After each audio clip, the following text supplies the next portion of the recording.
Mu mwezi oguwedde nabbambula w'omuliro yakwata ekizimbe ekikulu ku ssentendekero wa Makerere ekimanyiddwa nga Ivory Tower era okukakana nga ebintu eby'omuwendo bisaanyeewo.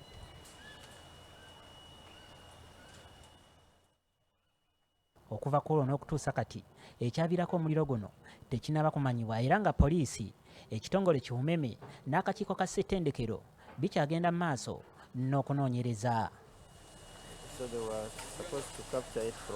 Kyokka bagamba nti ng'okunoonyereza kugenda mu maaso balina okunoonya ensimbi obuwumbi 15 okulaba nga bazzaawo ekizimbe kino. Okukakasibwa kw'omuwendo gw'ekizimbe okwakolebwa gavumenti valuer okwalaga nti ekizimbe kiri ku biliyoni 15.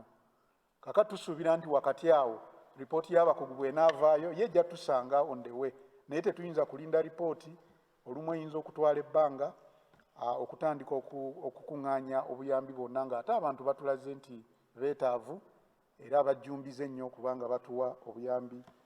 Omumyuka wa Vice Chancellor wa Makerere Profesa Kakumba ategeezezza bannamawulire nti enteekateeka eno ey'okugenda mu maaso n'okusonda ensimbi etandiseeko okunoonyereza we kunaggweera ng'ensimbi baziwezezza. Kubanga kkiriza oba gaana okunoonyereza ne bwe kunaalaga nti oba ekyagwawo kyali bulagajjavu oba kwava ku masannyalaze oba akabenje kaava ku kigendererwa ky'abantu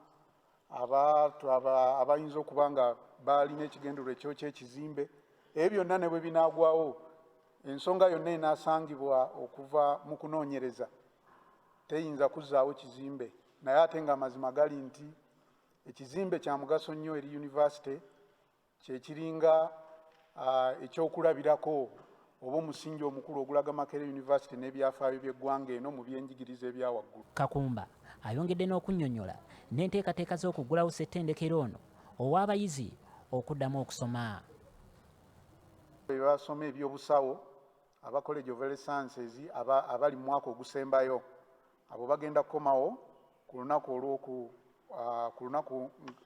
nga 3 ku lw'omukaaga basula mu halls of residence era nga Dean of Students abalaze nti halls 5 ze zijja okuba nga zisuza abayizi abo.